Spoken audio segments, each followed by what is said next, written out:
झेप मराठी, आरसा महाराष्ट्राचा। शेतकऱ्यांचा सातबारा कोरा करा। प्रहार संघटनेचे रास्ता रोको आंदोलन।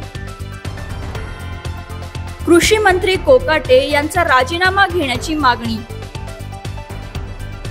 प्रहार संघटनेचे अध्यक्ष आणि माजी मंत्री बच्चू कडू यांनी शेतकऱ्यांच्या कर्जमाफीसह शेतमजूर, दिव्यांग आणि ग्रामपंचायत कर्मचारी यांच्यासाठी पुन्हा एकदा आक्रमक भूमिका घेतली आहे।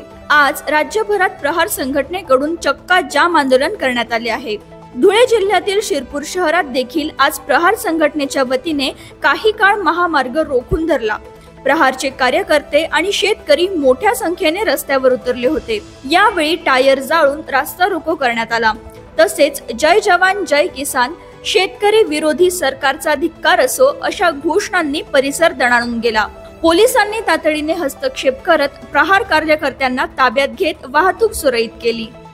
सरकारने निवडणुकीच्या वेळेस मायबाप शेतकरी बांधवांना, मतदारांना एक आश्वासन दिलं होतं की आमची सरकार आल्यावर शेतकऱ्यांचा सातबारा कोरा करू।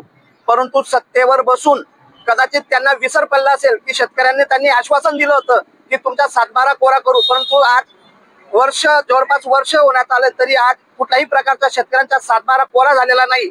आमचे वंदनीय बच्चू कडू यांनी अनेक वेळा त्यांना आठवण करून दिली, उपोषणाच्या द्वारे त्यांना इशाराही देण्यात आला। आज अखेर भाऊंनी संपूर्ण राज्यभर चक्काजाम आंदोलन केलं होतं। या माध्यमातून सरकारला सांगू इच्छितो की लवकरच सरकारचा सातबारा कोरा केला नाही तर यापुढे शेतकरी पुन्हा रस्त्यावर उतरल्याशिवाय राहणार नाही। येणाऱ्या काळात बच्चू कडू यांनी घेतलेल्या भूमिकेची सरकारने दखल घेतली नाही आणि अजित पवार यांनी कृषी मंत्री माणिकराव कोकाटे यांचा राजीनामा घेतला नाही तर यापेक्षा देखील तीव्र आंदोलन करण्यात येईल असा इशारा यावेळी प्रहारच्या पदाधिकाऱ्यांकडून देण्यात आला।